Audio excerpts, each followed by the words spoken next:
As recently as the mid-70s, the first shelters for battered women were created in the United States. Historically, the extent of domestic violence has largely gone unnoticed. The FBI reports that a woman is beaten every 18 seconds by her partner, and that half of all women will probably be battered sometime in their lifetime. It's also estimated that 1.8 million women will be battered each year. This is the story of the battered women's movement, its beginnings and its progress. When I was being battered, there were no services available, and it was a very shameful thing. If you were being battered, you had done something to bring it on yourself. You just didn't tell people that you were being battered, or if they found out accidentally, you had to act like, you know, oh, well, it's nothing, it's nothing, it's not that bad, because if it was, then there is something wrong with you. There's something mentally wrong with you. There's something morally wrong with you. You're taking it. You did something to provoke it. Why are you causing your husband to treat you like this? What have you done to anger him so?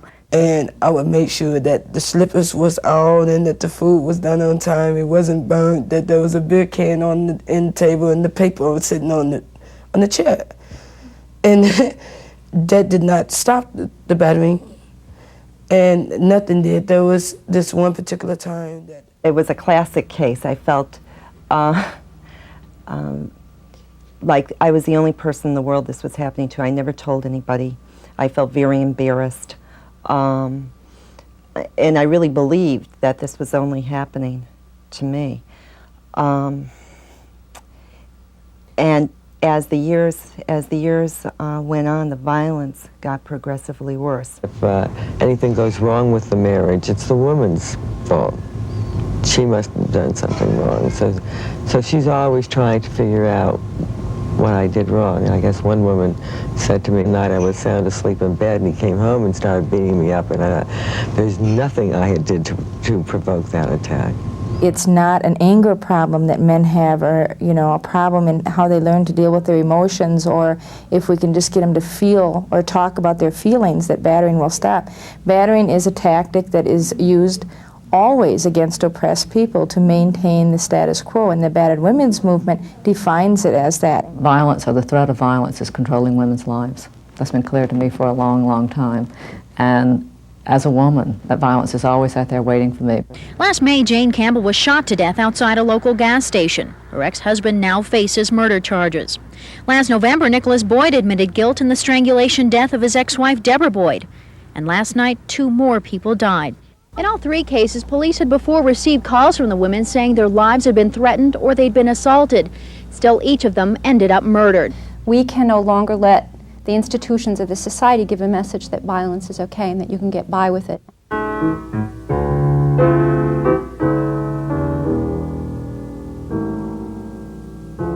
I remember calling the police for the first time, and it was a holiday.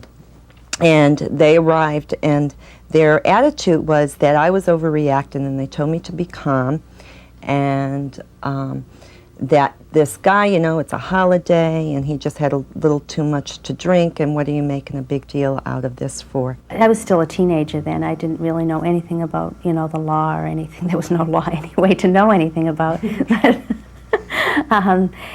you know, I said, I guess I'm going to leave him, and I had a child at that time, and he said, well, what are you going to do with your child? And I said, I guess I'll have to go out and go to work. And he said, well, don't you know that if you go out to work and leave your child, you're going to have your child taken away from you? And it was a clear threat to me that if I did anything about my situation, I was going to pay. Why has it taken so long for domestic violence to be recognized as a crime? We found a lot of people still felt that this was not a criminal issue. And even when we're talking, saying, hey, well, violence is violence, whether it's at home or on the street, by a loved one or by a family member or by a stranger, we're still talking about criminal activity. It's violence. It takes a long time for people to break through that protection quote of privacy and look to the home as an area where crime can occur. The Constitution, although it's a very wonderful document in many ways, hasn't been of that much help to battered women. Because the Constitution contains language that protects such individual rights as freedom of expression, the right to privacy, the right to be free from unlawful searches and seizures, Police officers who are trained to respect the Constitution have a tendency to over-respect the Constitution and do things like refuse to enter a home without a warrant, refuse to arrest for a misdemeanor unless they've actually seen it committed in front of their noses. So those constitutional protections, rather than being a help to the battered women's movement, have actually proved to be something of a hindrance. The responsibility seemed to fall on the women themselves. A few, though, were able to find temporary housing through social services and religious groups. In the mid-60s, Haven House in Pasadena, California, opened as an early refuge for women suffering from abusive alcoholic partners. They didn't say battered women, it was just these were women who were involved with violence. I started with them, and I was to write a grant to try to get government money because they had struggled for so long. But when I had to write the grant and I was going to do research to get information about violence in the family, I could find absolutely nothing. There were a few scattered articles, maybe in the 50s and 60s, and nothing before that. And what those articles suggested was that women were masochistic, that they had some need to be beaten, maybe some sin that they committed. It's really the status of the female as victim that is crucial to the understanding of how this battering syndrome continues. The woman is treated as a second-class victim in the criminal justice system, principally because historically she's been treated as a property, a chattel. And everyone knows that under the common law and all law, a chattel can be treated pretty much as the owner of that chattel wishes to treat it, so long as he does not disrupt the society at large. Society has given men power with virtually no checks and balances, and that it's completely ridiculous to think that anybody can be given that kind of power and not abuse that power. An undercurrent of concern among women throughout the world was beginning to rise. In England in the early 70s, Erin Pizzey began Chiswick Women's Aid as a refuge. She subsequently wrote Scream Quietly or the Neighbors Will Hear in 1974. In that same year, Women's Advocates opened in St. Paul, Minnesota. What was once a legal crisis line became a shelter for battered women seeking safety. The feeling of desperation, I think, just came from us not being able to know what to do when women were calling and coming. I mean, just almost not being able to say no. I was housing women in my house for 18 months, and I lived in a 2-bedroom duplex with 3 children in 1 bedroom, me in the other, and women on the living room floor. And they were coming all the time. Violence has existed in many women's lives, but why did it take until the mid-70s for any effective action to be taken on behalf of battered women? Mostly women who'd been working in the anti-war and peace movement and civil rights movements started getting together and talking about what was happening to us in those movements and not feeling very good about it. I got very interested in working on the issue of housework as unpaid labor because I felt then and still feel that until women's work in the home is recognized as labor, that we're not going to have the corresponding social power that paid and recognized and respected work has. So I worked on a handbook with Betsy Warrior called the Houseworker's Handbook, which we first published in '74, and within that we had a section on wife beating. We talked about it as one of the occupational hazards of housework. It was, in some cases, people's first introduction to the problem in a conscious way, and it started traveling around the country. Then people clamored for more information, and the more people wrote to me, the more they thought that I had, all the answers, which I didn't. And so the only way to keep from becoming just, a clearinghouse myself was to put everything into the Battered Women's Directory, or as it was then called, Working on Wife Abuse. Women began opening shelters in cities across the country despite financial difficulties. Boston's first shelter, Transition House, was started by 2 former battered women in January 1976. We didn't have staff. We didn't have, any paid positions. We had no budget whatsoever. So if somebody came into the house, not only did they have to clean and, and contribute like that, but they also had to answer the telephone and talk to other battered women and, And so it was like battered women that were controlling, making the decisions, and realizing the problems. They were getting so many calls that both these women realized they can't do this by themselves. They were also, using their own welfare checks and food stamps to feed these women and children, and they were sheltering up to 20 women and children at any point. We also decided that summer, that was summer of '76, to have a large demonstration, a march and a rally to really, again, publicize both the problem and the need. And it was great. There was a lot of people came, 5,000 people came, and it was really, in retrospect, it was that demonstration that I think introduced the issue really to the feminist community in Boston and to Boston in general. But it was from that demonstration we had sign-up sheets, and petitions, and and from the petitions we got mailing lists, and from the sign-up sheets we got volunteers. Why didn't you just stick with sheltering battered women? That was just a tiny bit of the problem that you were addressing. There was so much. There was so much. What do you do about the women that the shelter can't take? What do you do about the women who aren't ready to leave their husbands but want to be able to call the police and have the police respond? You've got to deal with the police response. What do you do with when the police respond if the law is lousy? So you have to change the law. And then what do you do about the courts and the courts' attitudes? You've got to go train the people in the courts. I mean, it's like if you're dealing with a problem, it's everywhere. Before the shelter even opened, we approached the Minneapolis Police Department and asked them if they wouldn't hand out a little card to women, telling them that they had the right to make a citizen's arrest and that they could call a crisis hotline and that there would be a shelter available for them. It took us 3 years to get the police to agree to hand out a card. Is he in the house? Yes, and I'm scared. I've been on domestics where Matt has and Dave has, where you're trying to help somebody, the woman or the man, depending on who gets assaulted, or a kid in there, and you're going to take somebody out, and the whole family dumps on you. And they're on your back, and the fight's up. It's potentially it's the most hazardous call you can go on. At the same time, they were saying we get at least as many domestics as all of our other calls combined. It's the most dangerous calls for police officers to go on.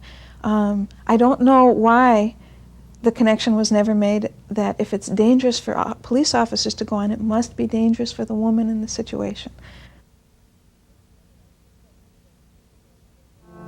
In October 1976, Pennsylvania gave women the right to obtain civil protection without initiating divorce. The grassroots movement was picking up momentum. Women began organizing locally and nationally. These efforts drew the attention of the Carter administration. I thought, well, how do you use the opportunity of being in the White House to make things happen for women? Because being in the White House is an organizer's dream.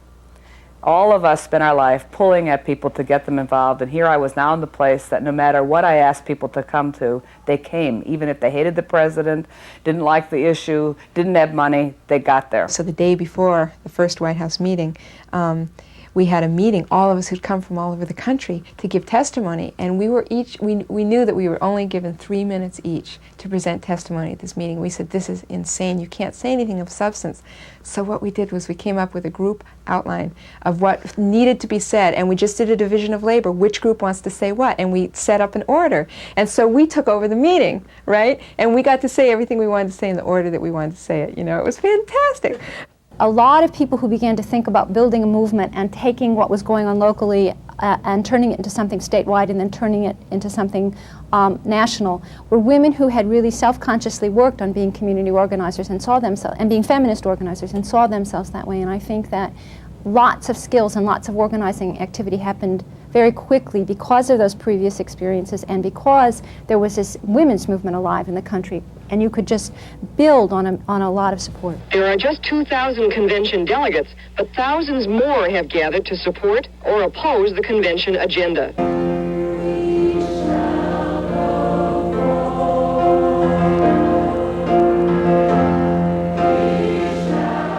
There were a series of conferences and hearings addressing the needs of battered women. The most significant one was held by the United States Civil Rights Commission in January 1978. It brought together women from across the country who then formed the National Coalition Against Domestic Violence. The benefit of our organizing to try to do that was that we created a network that now has probably 700 to 1,000 programs across the country. We meet regularly, nationally, regionally. In 1983, 91,000 women and 131,000 children found safety in these shelters, but the needs still greatly outweighed the facilities. During that year, 264,000 women and children were turned away because of lack of space. It just felt like there was no one else who wanted to take on this task or cared, and I think it was almost like we had to take this on, and that if we didn't, it would be just more and more violence, and the violence that cuts across the racism, the classism, that we had to go beyond that shelter door. I felt like I deserved some protection, and I felt angry enough, and I think that's why I got involved in the legislation, and I really got involved in the movement, and it's hung in there, even though I didn't understand a lot of times what other people were talking about. I just felt just a real strong belief that it was such an injustice. 33% of domestic assaults involve the use of deadly weapons such as knives and guns. The women are clearly in danger, but who is responsible for their protection? The women themselves, the batterers, the police, the courts? Are battered women protected by the laws of our country? It appeared for many years that in matters of law enforcement, women did not receive equal protection of the laws when they were victims of domestic violence, because they were required to do things that victims of other crimes were not required to do, and because police assigned a very low priority to responding to calls for domestic violence. We have adopted and have maintained the policy that it is better generally in the interests of all parties to a family dispute for a police officer to attempt to mediate, to attempt to assist in terms of long-range resolve of the problem, rather than turning immediately to the issue of arrest as a solution. Police almost never, and even now, very rarely arrest abusive spouses or lovers. And so 99 times out of 100, she would have to go to the courthouse herself. She would go to the clerk's office and explain to the clerk that she had been assaulted and that she wanted to press charges against the person who had done that. One of the first things, of course, the clerk would want to know is, well, is this your husband? Is this your boyfriend? And as soon as she said yes, the treatment was somewhat different. Where the assault is on a complete stranger, I'm going to be more severe. Where the assault is on somebody with a relationship, you have to take into consideration the relationship and the fact that passions do arise. The judge asked each woman if this is the first time that they had been beaten, and several of the women said, yes, Your Honor.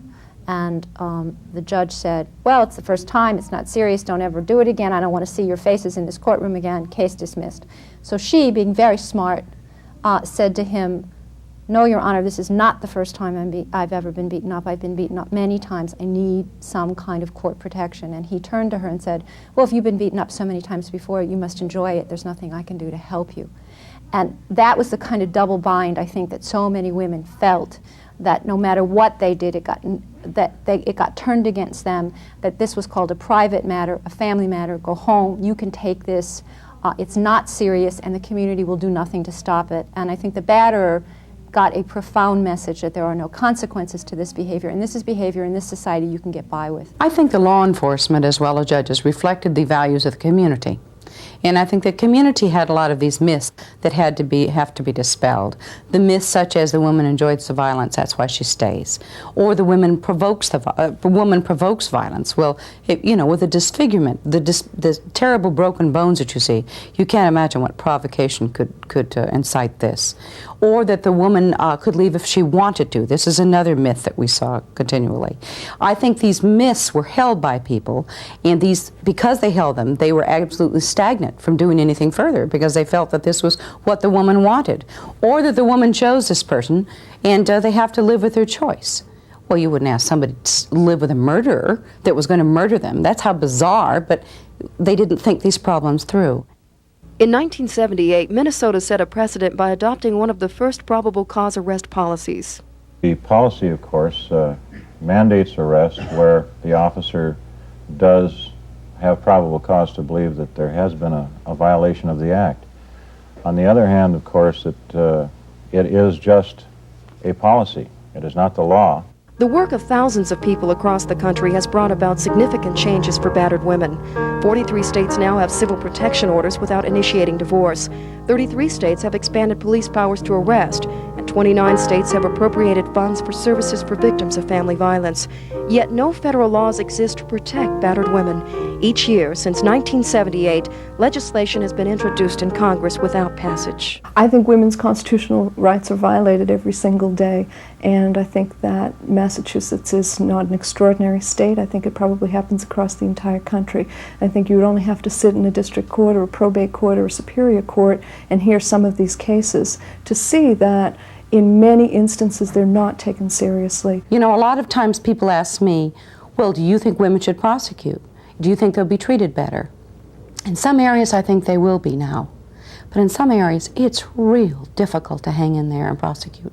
You're treated so poorly, you're blamed for the event, you're just treated like a piece of evidence or fingerprints to be brought to court. And until we change that, for all victims of crime, we can't expect anything different for victims of family violence. Based on convincing testimony from victims and professionals in the field, in 1984, the United States Attorney General's Task Force on Family Violence published recommendations for the criminal justice system. There should be a presumption of arrest in family violence cases. It does not mean that they must arrest in every case. It does not mean that they do not have discretion, but we should presume arrest. Because we did find the study, and we did find testimony throughout the nation, that overnight incarceration really did have a great influence on the recidivism rate. Some of the recommendations for prosecutors we found is, number one, let's not make the victim come forward and sign the complaint. Why do we make victims of family violence sign the complaint? We don't make victims of other crimes sign the complaint. We don't make victims of burglary come in and sign a complaint, victims of robbery. Then we get down to sentencing. I mean, we're not looking for draconian sentences, but we are looking for accountability. Let's look at hanging that criminal justice system sanctions over their head so they will really get the counseling and the behavior modification that's so desperately needed for change. Without the criminal justice system's response and intervention, I don't believe there is much of a change ever. In 1985, the National Coalition Against Domestic Violence received its first federal grant, but not without controversy. It is ironic that in 1985, when we are on the brink of getting a very large federal grant to do really core work of this work, to do public awareness, to do information referral, we're coming under attack. In Minnesota, right now, we have more money coming into battered women's programs than almost in any state in the Union. And that $4.2 million over 2 years, the state, during that same period of time, gives $5 million to kill mosquitoes, $7 million to stop the spread of Dutch elm disease. We're talking about the women and children, about our families. Types of being unemployed, a minority, or an alcoholic. It occurs in every type of family, from all racial, economic, educational, and religious backgrounds.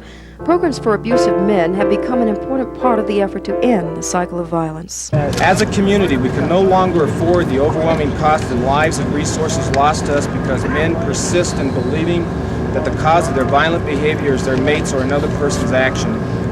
We must let all men of violence know that they, and only they, are responsible and accountable for their choice to use force as a means to gain control of another person. Yeah!